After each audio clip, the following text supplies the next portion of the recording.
星期去 Munich，咁佢有啲咩事或者要飛去嗰陣時，要 passport 咯。咁就不過都睇住喺度，咁都好。Okay, hi everyone. Morning. So I'm here, Dr. David Coe. My book, Thriving at Nature's Pace, it's a new approach to climate change, and I'm reading it with my mum, Eleanor.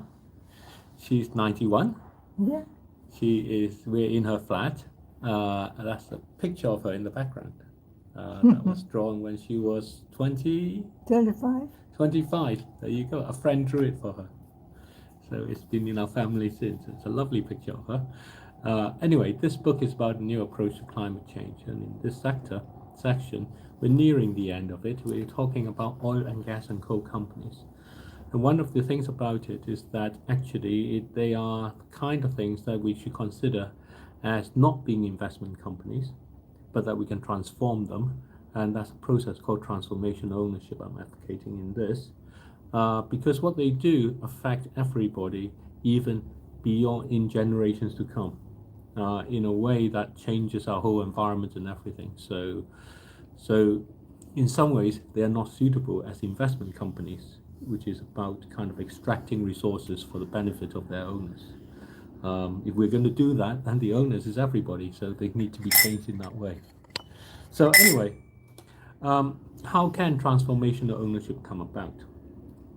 Put into the description of this about the link to the rest of the episodes that we've been reading, so you can follow up, and also the link to buying your own copy if you want. So back onto this. Companies can always be bought, and oil, gas, and coal companies are no different. This would give new owners the ability to alter the articles of association that govern what a company does and change it to produce Thrive contracts. So Thrive contracts is the idea that instead of companies selling the actual oil and gas and coal that they extract, they sell the ownership of it to individuals. And the individuals can then decide whether they will be extracted or they will be returned to nature in exchange for a Thrive coin. So that gives the choice of people as to whether we extract or not. Companies are regularly bought and sold in the financial markets. This includes both private companies and publicly listed companies. Private companies are owned by a limited number of shareholders. Buying and selling is a matter of private transactions that happen behind closed doors. Public companies are different. Their shares of ownership are available for people to trade in public marketplaces. That is, the shares are listed on public exchanges and anyone can buy to become a partial owner of the company. Buying a company is much like buying and selling tomatoes in a market. The amount of money involved is just larger. Even national companies can be bought. These are essentially the same as private companies. The owners are typically the governments. They are typically sold as part of a public offering. Confusingly, when national companies are sold, it's called privatization, to mean that the companies are now no longer in government hands. There is nothing sacred about company that makes it untouchable. In fact, the reverse is true. When business activities are organized formally into a company, there's a clear set of accounts detailing its assets, revenues, liabilities, and expenses. That makes it easier to determine the value for the company. There is also a clear ledger of all the customers and so on. This makes it possible to see its entire operation. It is possible then to determine and negotiate a price. In terms of buying oil and gas companies, it is important to buy the whole company. The business has many segments and they often cross-subsidize each other. Buying the whole company ensures the profitability remains intact. Otherwise, the incentive for the existing management and owner is to sell the loss-making parts and keep the profitable parts for themselves. That will increase the likelihood that the purchase operation will fail. The one place where this may be different is coal companies. Here, mining companies also operate mines for other minerals. These are generally separate businesses. It therefore makes sense in this case to buy only the coal business. Buying a company to take over is a surprisingly effective way for the climate agenda to achieve its aims. It is possible to buy the whole of Shell, Exxon, Chevron, and other publicly listed companies. The new owners can then appoint the board to oversee the management, and as new owners, they can also fire or rehire the management executives that ultimately dictate and sanction the policies. So buying the oil, gas, and coal companies should have natural appeal to people in the climate agenda. The same argument applies to people who call on oil, gas, and coal companies to stop production. As third parties, the companies have no obligations to them. The idea that companies should consider their stakeholders is a nice thought to have. Their legal obligation is first and foremost to their shareholders. The obligation to stakeholders may be expressed in regulations, but companies can get around them. The recent decision by Chevron to move its headquarters to Texas, this is 2025, is an example of this last point of how companies can get around regulations. Chevron is a major oil and gas company founded over 100 years ago. The company started as the Pacific Coast Oil Company and has always had its base in California. It recently decided that California's climate-related regulations have become too onerous for its business. As a result, it is moving its headquarters to Texas. This allows the company to operate without having to adhere to California's regulations. It will instead be governed by Texan regulations which do not have such climate transition concerns. Companies can and do move, that is how they avoid regulations. The world is a long way away from having uniform regulations. Thus, when regulatory requirements become too unfriendly to the way they wish to do business, they seek out and reposition themselves in jurisdictions they deem as friendlier. This can be to a different state, as in the case of Chevron, or to a different country. This means that the only guaranteed means to change the way a company operates is to own it. How then is this different from the actions of groups of shareholders of oil, gas, and coal companies? The distinction is that transformational ownership is a complete buyout of the whole company. This allows the entire ownership body to be represented by one voice. In this case, this voice is to transform the companies to be producers of Thrive contracts. Ideally, this ownership is ownership by the global citizenry. How much money would transformational ownership cost? Most people, including a large number of people who work within the financial markets, view oil, gas, and coal companies extremely expensive. This belief is a hangover from a long time ago. Continuous reduction in the cost of energy has made their valuation drop. Oil, gas, and coal companies today are not that expensive. Their value represents a few percent of the total value of the world's investment assets. In 2024, the world's equity markets MSCI All Country World Index made over 18% return. This is more than double the amount needed to buy all the relevant oil, gas, and coal companies. This means a complete purchase of the oil, gas, and coal companies under transformational ownership could have happened in 2024, and each equity investor would still be taking a 10% return home. So imagine the investment community getting together to buy them. They can buy the whole industry for less than half of the money they made in 2024. Other comparisons can be useful, such as the cost of oil, gas, and coal subsidies. The amount of oil, gas, and coal subsidies governments spend globally in 1 year is also more than enough to buy the whole industry. However, people hold shares in oil, gas, and coal companies for the annual distribution of dividends. This is the cash payments they receive from the earnings of the companies that the companies give to their shareholders. This is the reason why the companies are valuable to the shareholders. They are like a gift that keeps on giving, and they will keep on giving for as long as people use oil, gas, and coal. For the existing owners to be interested in a buyout, they would want to be rewarded with a similar stream of income for every year that goes ahead. A ready comparison is the amount of money that the world spends. This is ultimately the money that pays for the use of oil, gas, and coal, and is the ultimate source of money that pays for the dividends the shareholders receive.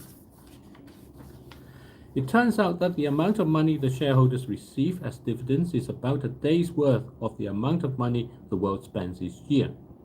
A deal can be considered whereby each year the existing shareholders receive a fraction of the money the world spends, and in return they give up their company to the global citizenry who spends this money, which in effect is what's happening now, because we all spend the money to buy the oil, gas, and coal.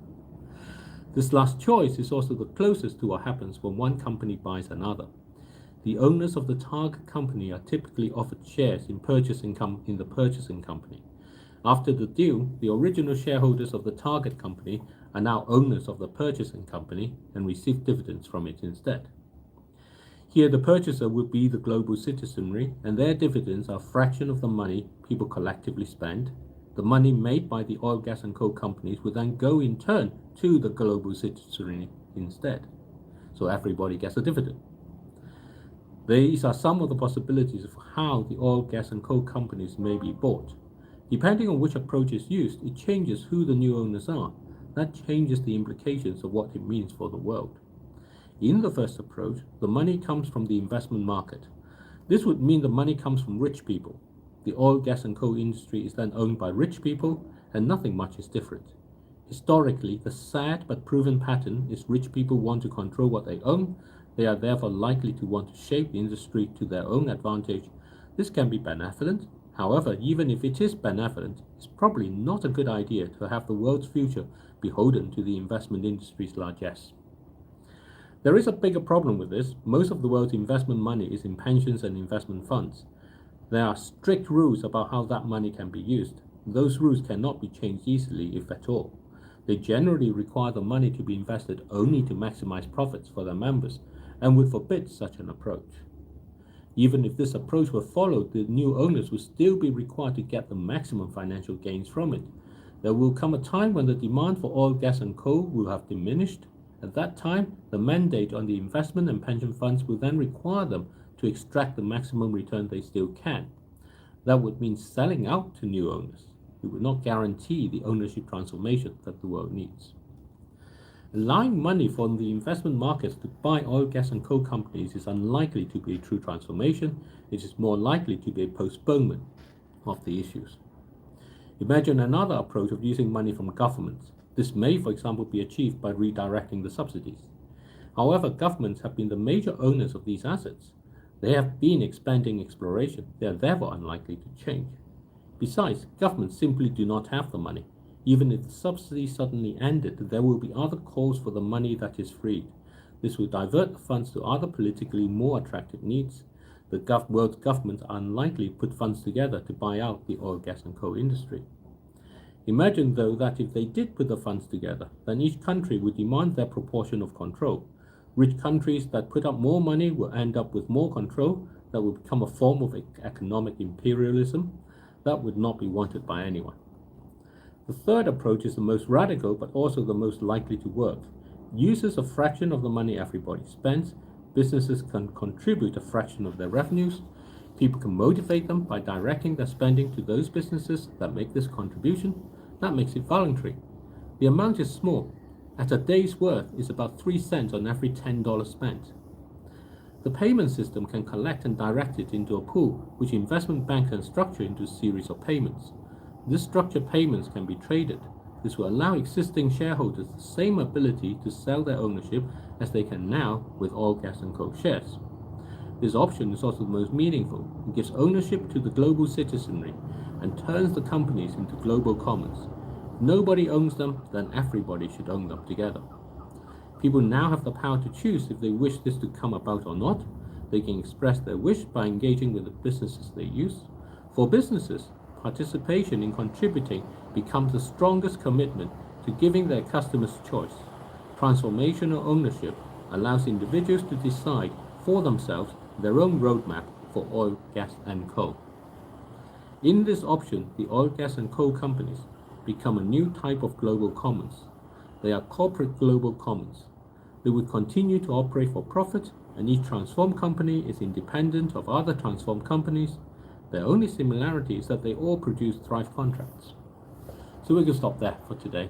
Thank you very much for being with us. So, Mum, Yeah. what do you think? 如果個 pension fund 嗰啲人，如果嗰陣死咗咁點啊？ So, Mum is asking what happens in a pension fund if the person dies. Well, that depends on where you are in the world and what kind of pension fund you have. So, in most pensions that are in your name, then it becomes part of your estate. You still own it. And so it goes to whatever your will have been set in that way. So they will distribute the dividend to you, To the next person that's to there. your descendants. Yes. But in some pensions, other pensions, state pensions, for example, they may do that only to your spouse, but not your children. And in some cases, I think increasingly, because pensions are not something that we can really afford anymore, they will stop. So it depends on the setup that you have. Okay, so that it goes back to the country. Yeah, yeah. So it goes back to the country and what they do there. In the UK, normally people will have a pension. If they have a private pension, one that they finance themselves, they do that with a trust, so that if they die, the money goes into a simple trust. That trust then distributes it to people you say are the beneficiaries in the trust. And they do that because if you in order to make sure that it gets passed on and doesn't have to have additional tax. So there you go. Thank you very much. Thank you. Have a great day, everyone. God Bye. bless.